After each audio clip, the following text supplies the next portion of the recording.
We are taking your questions here on the Michigan Football Report live on Thursday. We're going to put this on the channel over the weekend, Saturday, maybe Sunday. We're going to do two segments of question and answer, about 30 minutes of questions from you, the Michigan Football Report audience. Any topic is allowed, so whatever you guys want to know about this program, use hashtag Michigan. Nate Gilkerson says, JJ is the starter as the starter next year. Change my mind. Well, the only change in mind, it could have been what we saw all season, which is a quarterback that can lead you to a Big Ten championship and beat Ohio State, and that's Cade McNamara. The first guy to do it in 8 matchups back since Denard Robinson, and the first guy to beat a top 10 Ohio State team since John Navarre in 2003, right? So that's the change your mind. And JJ McCarthy, as much as he looks the part, right? He looks like a reincarnation of Drew Henson. They're literally the same player, in my opinion, at least. He still hasn't done it through a full game, and he has not gone, 16 of 22 for 295 yards and 3 touchdowns, no interceptions, plus rushing for 50 yards. So I just think the only way I can change your mind is we know what we're getting from Cade. That is a college football playoff quarterback, a Big Ten championship quarterback. JJ is still an unknown, and he's going to have the next 8 months to beat out Cade McNamara. And if he does so, he will have earned it, because Jim Harbaugh, if he's anything, he is loyal. I'm sure he's got to have a lot of loyalty to Cade McNamara right now. Cody Frazier, do you think that Michigan will change their approach to NIL? What would that look like? Alum base surely can pay enough to compete with anyone, right? So if you guys are watching a few minutes ago on the live chat, I said, would you pay $100 to contribute to a name, image, likeness fund? I don't know if Michigan thinks I'm the guy because I'm a crazy YouTube guy and yada, yada, yada. I don't hold things back. I don't play nice sometimes with the company message, but I'll gladly run it. Right, for free, right? We'll charge a 3% processing fee for Visa if you have to donate, but nothing going to it. And just say, okay, donate $100, right? You're gonna. Most people watching this have spent $100 on Michigan shirts and T-shirts and hats, at least in the last year, let alone game tickets and the time. Just think about what your time's worth. What's your time worth? You're spending it watching this show. You're spending 4 hours, 12 straight Saturdays watching Michigan's game. That's clearly worth $100. So I'll ask you guys this question. Toss that on screen there. Would you donate $100 a year to a Michigan NIL name, image, and likeness fund? Right? It's an interesting thing to consider. If 100,000 Michigan fans who go to every home game were to do that, that's $10 million, right? If a million Michigan fans did it, which there are a million Michigan fans, and many more than that watch Michigan games every Saturday, that's $100 million. All right, that's up there with NBA and NFL salary caps in some aspects. So I think Michigan could definitely do it, but they need someone to lead the charge. And over the last 6-7 months or last year plus, I have yet to see anyone from the alumni or from the athletic department, for whatever abilities they have, to step up and do so. So if you want me to do it, guys, just give me the heads up, and we'll start taking that money and distributing it out. Starting quarterback, $250,000 every game, every time you start, whatever it is. Next, coming up from Bohannon 94 Super Chat. Thank you so much for the Super Chat. I know you gave us a couple Super Chats a couple weeks ago, so it's certainly appreciated. James Yoder, best in the biz. This is not my burner account, so I don't want any of the haters in the comments saying, Yoder planted that question. Bohannon, real guy. Would you take a job working for Big Blue Media or recruiting? Glasgow? No, I would not, although I have joked several times in the past that I would apply for it because I think I'd probably do a pretty good job. But more or less, other than I probably have to, stick within these crazy guidelines of working for a public university, I don't want to live in the cold, right? And unless Michigan relocates to Florida or Texas or California, I don't think I would do that unless they let me do it all over Zoom. So if not for the money or the fact that I'm running my own company, etc., I think the fact that the weather is pretty brutal in Michigan, so that's why I've lived in warm weather for the last 15 years as I've been an adult with my own home, yada, yada, yada. So thanks for the question, Bohannon. Thank you so much for the $5 Super Chat. Albert Kalalik, what does that mean? Here's my saying, look, that's Mo, alcoholic. There's tricky people here on YouTube. Alcoholic saying, why hasn't Harbaugh or the blog boys like Scam Web come out and debunked the NFL rumors?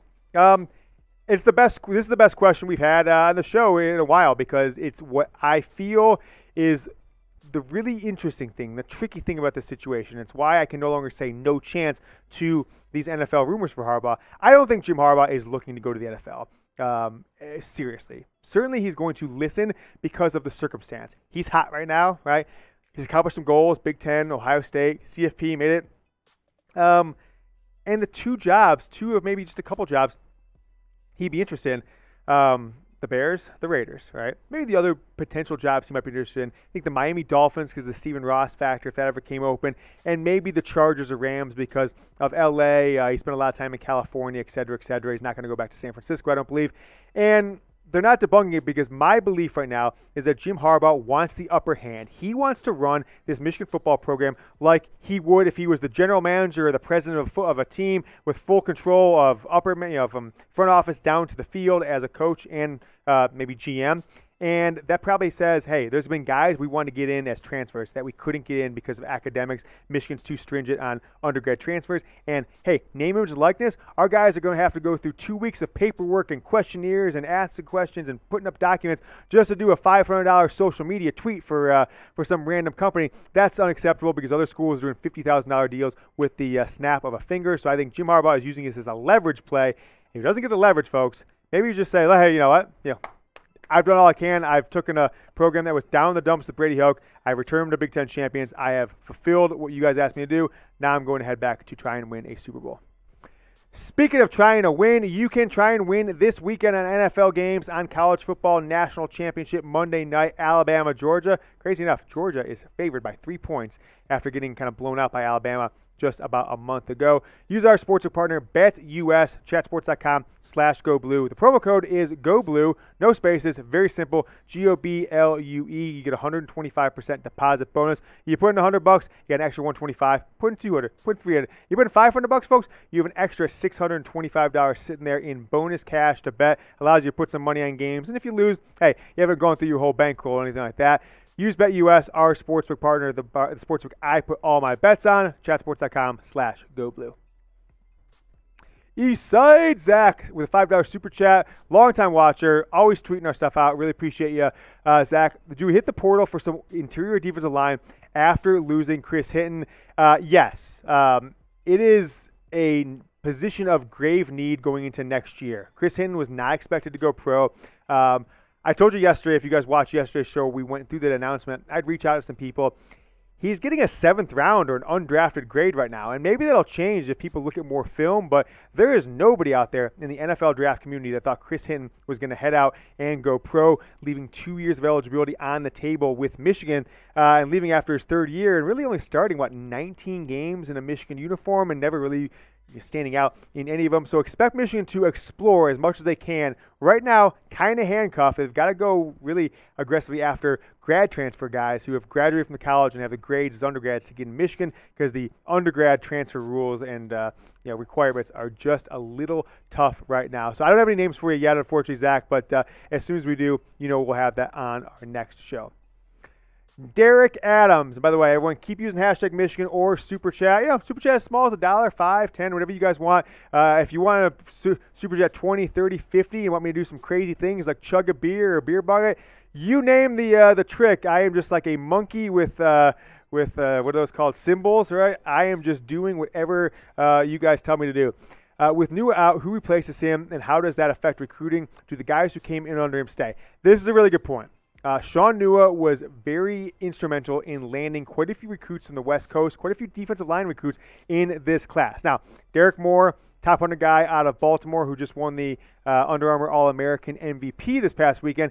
He's one that's good, but anybody else on that defensive line is a Shaun Nua guy for the most part, and quite a few of them, a handful of them, are potentially, considering looking out. Now, I think Michigan's going to do everything they can to keep those guys on campus. I don't think many of them are going to go to Washington with Nua, so I doubt Michigan loses any of them, but it's always something that you got to keep an eye out for in this day and age when there's no having to sit out a year to transfer. I think Osborne, what's his name? Ryan Osborne, the Michigan staffer who has, if you've seen him during the games, I don't know if you guys saw this, but anytime Michigan got a turnover during the season, the entire defense would run off the field and 35 guys, all the starters, the backups, would get together and pose for a picture. And this is always the guy, backwards hat, doing photos like this.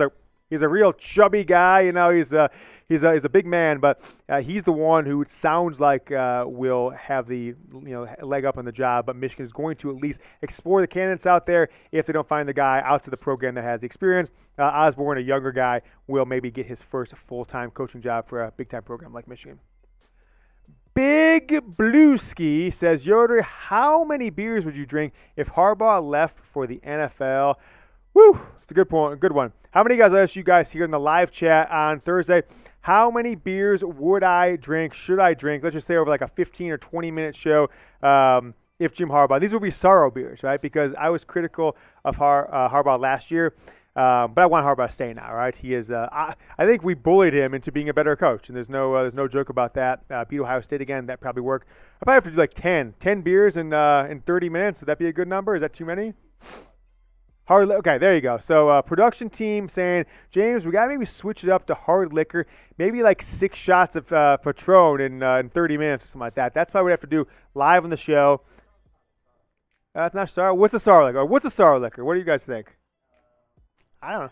Jack Daniels? That's, yeah, you know, I'll put, I don't know, I mean, Seagram's, but Jack Daniels sounds good. You put on some country music, and you talk about your dog running away, your girlfriend leaving you, your coach going to the NFL, and you swig a bottle of Jack, and you play your guitar. That will be me. So probably do like 6 shots in 30 minutes. But we're not going to let that happen, folks. We're not going to let that happen. So let's keep the karma going. It's New Year. We're 6 days into this new year. I had some personal big news today. If you guys saw the show a few weeks ago, moving in across the street from a Michigan State fan.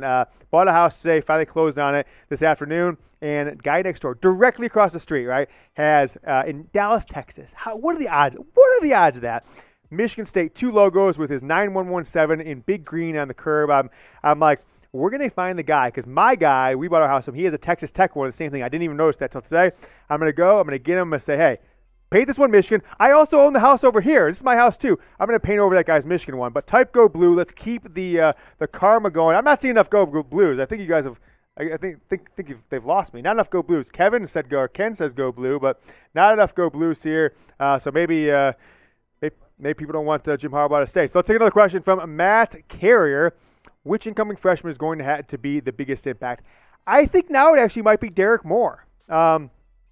It's not because we didn't think David Ojabo and Aiden Hutchinson would be gone, but now Michigan's going to replace 3 starters on the defensive line. We don't know what some of these younger players, freshmen, sophomores that haven't been on the field a ton are going to do, right? Guys, surprises. David Ojabo, 1 tackle before this year. Now he's probably going to be a top 15 player pick in the draft after basically 1 season at Michigan. But I think Derek Moore could be that guy, or Will Johnson is probably the obvious answer for a lot of people. But there you go. They put it on the screen. Production staff is just too quick here at Chat Sports. So that's the question on the screen. So that's the question that we just got. You guys answer this one for me. Which 2020 recruit will make the biggest impact this season? But yeah, I can't say Will Johnson. Go down in the comments. Let me know who you guys think it's going to be. I'm going with Derek Moore.